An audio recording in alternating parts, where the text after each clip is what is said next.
Hi, Solopreneur Nation. This is an uncaffeinated, overhydrated, freshly showered Bo Yoder coming to you live on the interwebs. So look, if you've got this thing, this vision for what the future should be, and you have the guts it takes to venture outside the matrix of normal, safe, boring mediocrity to actually make that thing real, if you've ever been called crazy, a dreamer, obsessed, if you've been told it's time to be responsible and give up your dreams, yet you know what you're doing truly matters, then it's your moral responsibility to make it happen so that the world can move forward out of the darkness into the light that you're working so hard to shine. Then welcome. You're in the right place. I'm Bo Yoder, your Solopreneur survival guide, here to help people just like us learn how to best survive that glorious yet hectic period of catastrophic success so that your light sparkles bright in the darkness, because you're not lazy. You're a freaking genius who's doing exactly what you were born to do, or you wouldn't be here. You have amazing focus even though you don't know it, and amazing self-discipline even though you don't believe it. It's just hidden away waiting for you to discover how to access it. And when you have the right structural tools, you can and must take this idea of yours as fast and as far as you can, because the world desperately needs you. Welcome. This is the beginning, where we start. Episode number 1. And today I'm going to talk about what does it mean to be a stone cold expert. Because we are in an expert economy. We are in a curation economy. We've moved away from the information age. I've got this phone. I can go push some buttons and I can find out almost any piece of information that humans have ever discovered. I can have that right at the tip of my fingertips in moments, anywhere I have signal. So information is not the problem, and so many solopreneurs are in an information-based business. So we're shifting now. We're in a period of transition where selling information, selling an ebook with some stuff in it just isn't going to cut it. Instead, you have to be able to create transformative experience. You have to be able to curate enormous amounts of data and bring out the most important and viable aspects of that data for people to use. You need to be able to communicate clearly, create action steps, and go through this entire process in a way that people can walk away from a very short interaction feeling excited, feeling motivated, and willing to take action. Because of all the books and all the stories and all the courses in the world, all the seminars, if nobody follows through, it didn't matter. And that's not what I want for any of us. All right, so 10-minute tirade begins. I'm going to take my little sand timer, top that over for you. I'm going to keep all of these podcasts down about the 10-minute level. Now, I love podcasts. It's one of my favorite things to do. I throw one on when I'm in the shower, when I'm walking the dog, when I'm in my car. And I've found that even though there's a lot of podcasts out there that are about a 45 to 55 minute time frame, right? About an hour. Even though their content's awesome and I love them, I just don't end up listening to them in one fell swoop. I end up listening to chunks, coming back, because I'm multitasking. I'm multiplexing my time. This is something we're going to be talking about a lot in future podcasts, all right? So I'm going to open a lot of loops here, a lot of ideas that I'm going to throw out at you that I won't close up, but guarantee you I will close them at some point when we have a specific 10-minute tirade on that one topic. So that's where we begin. Time management is something that is hypercritical in the information age because this information overwhelm that comes through us is constant. Attention is the number one currency. It's not money, it's time. And more importantly, it's the attention of your prospects. It's the attention of your clients. Because as I said, if you sell something that's supposed to give someone a result and they don't do the work, they're not going to get the result. They're going to ask for a refund. They're going to be frustrated. They're going to blame you.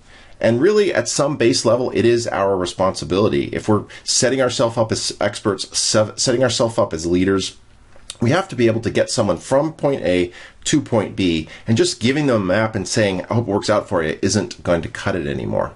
That's why you're seeing these high-level coaching programs, such as the one that I use in both of my businesses, in the How to Forecast the Markets business with my partners at RBJ Financial Group, and here at the Solopreneur Survival Guide. You notice there's no ebooks, there's no free giveaways, there's nothing like that, because I know if I give you a bunch of information, you'll read it, you'll feel good about it, but you won't take action. I need to be able to get into your head, get in there and customize an approach for your specific needs, and then coach, mentor, lead, cajole, and hold you accountable along the way. Otherwise, you're not going to get the result. All right, so let's go back to the basic premise that I wanted to talk here today. What makes someone a stone cold expert? I would call myself an expert in the art of solopreneurship. And what does that really mean? It means that I've spent my entire life from about age 7, when I had my first frozen pizza business with my buddy Jamie, we call it J-Bo's Pizza, to today, working by myself. I did things with partners. I have wonderful partners now at RBJ Financial Group. They're like my brothers. But even there, all the work I have for what we do together, we meet, we brainstorm, we come up with ideas, then we have an action plan for ourselves. And I spent 80% of my life sitting right here in this office, talking into this microphone, going through my 2, 4, 6, 8 task list, which we'll talk about in another episode, getting my task list done. I'm self-developed. I'm self-motivated. It's me, myself, and my iPhone, pretty much. So that's great. It's a wonderful lifestyle. It gives you incredible freedom. You can get up and say, what do I need to do today? And you can really have a lot of choice that most people don't ever experience or acknowledge that they have that power in their lives. A lot of people don't have that power if they're in an office type situation. Downside, the darkness of this is, it's hard. This is not something that's intuitive. Humans are tribal creatures. We work in groups. That's how you grow up. You go to school, you work in a group. You go to college, you work in a group. You go to clubs and teams and all these other experiences you've had, you're working in a group. It's not the way it is for a solopreneur. Even if you're a solopreneur like me who has partners that you work very closely with on a daily basis, you're still 80% of your time, you're here by yourself. Oh, and if there's a distraction, if the phone rings, if there's other things out there, that takes you off task, and then you don't accomplish what you wanted to. You get further and further behind until you feel like you're drowning. And that's really what brought this whole project out for me. So in my other business at RBJ Financial Group, we teach people how to forecast market prices. This is actually a lot simpler. It's not as hard as you would think. We have this beautiful methodology which allows us to measure very objectively the supply and demand forces that move markets and see in 3 dimensions how that dance of pressure from the bullish and the bearish elements are coming into play. So the process has been systematized and simplified. There are a lot of complex things happening behind the scenes, but as a user, the user interface, so to speak, is pretty simplistic. We can teach people how to go through this process in a very short period of time. But then the real work begins, and that's the inner game. That's all what's happening between the ears.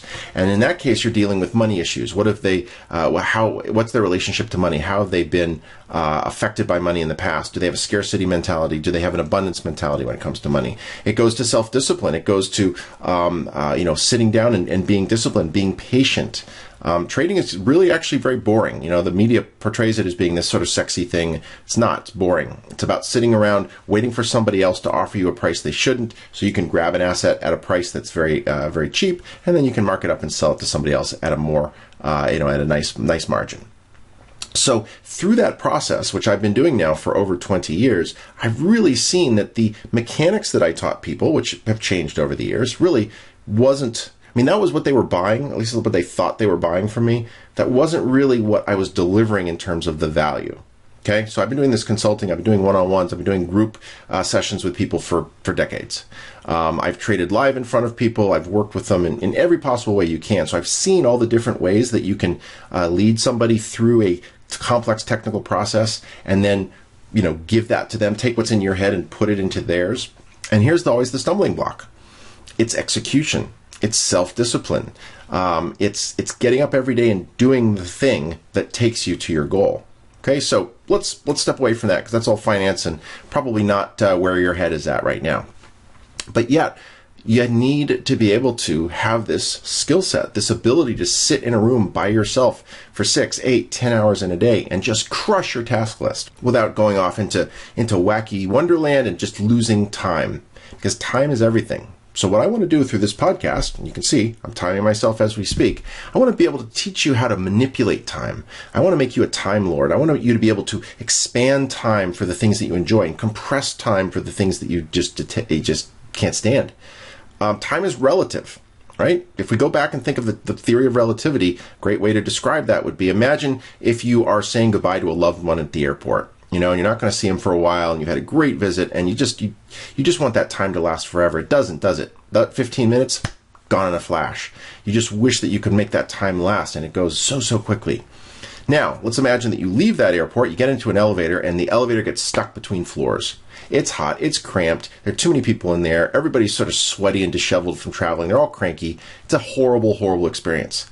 Now, let's say it takes 15 minutes for the repairman to get there. Longest 15 minutes of your life, right? It's going to seem like 15 hours. That is the relativity of time, because you see, our perception of time is very, very distorted. Emotionally, when we're enjoying what we're doing, the time flies. When we're not, the time drags. And there are a lot of interesting ways for me to kind of hack into that internal emotional, what I call the second self. This is another concept we're going to get into in a subsequent podcast. But there is a second self which lurks inside you, which is essentially a bratty little 2-year-old. And that bratty little 2-year-old really wrecks your life in ways that you're not even aware of. So being able to understand how to control and train and distract a lot of times, that inner second self, that emotional self, will allow you to really distort time in an amazing way. All right, so a little bit of a tease. We're going to get started on that in subsequent podcasts where I can really do a deep dive and focus on each one of these issues. But for now, I'm so thankful you're here. Hopefully you're going to enjoy and get a lot of value out of what I'm going to be sharing. So bookmark, subscribe, do whatever you need to do to get connected here so that these flip out to you each and every day that I publish. And you won't miss an episode because they're all going to be layers that will play against one another. All right. So as the sand runs out on my timer, little 10-minute tirade for you. Welcome, welcome, welcome. We are going to have so much fun together as we unload on the unique set of skills it takes to be a high-performing, just crush your task list every day, get up with total clarity about what you need to do, how you're going to get where you need to go. Overwhelm goes away. Procrastination goes away, and you're just going to feel amazing. I want you to get back to that point where when you were fantasizing about the business that you were going to have, the thing that you were going to bring to the world and make the world a better, a more efficient, better place. I want you to get back to that mentality. Think of how fun that was. Think of how the time flew as you were planning and structuring your idea and getting to the place where you could actually launch. Well, hopefully, if you're the person that I want to be working with in the future, you've launched successfully. So congratulations. That's a massive, massive thing to have gone through. And now you're stuck. You're buried. You're overwhelmed. You don't know what to do. You've got everything running the way you wanted. You've got your fantasies that are coming into fruition, and you can barely keep your head above water. That's where I come in. Almost out of time. We're going to teach you how to fix that and make your life a lot more pleasant as you scale your business without losing your sanity. So remember, I'll close out each one of these videos with the same thing. You are not lazy. You are a freaking genius who is exactly doing what they were born to do. Don't let anybody tell you any different. You have amazing self-focus and self-discipline that's just hidden away, waiting for you to discover it. And if you have the right structural tools, which I'll be talking about with you, you can and must use them to take your business as fast and as far as possible because the world desperately needs us.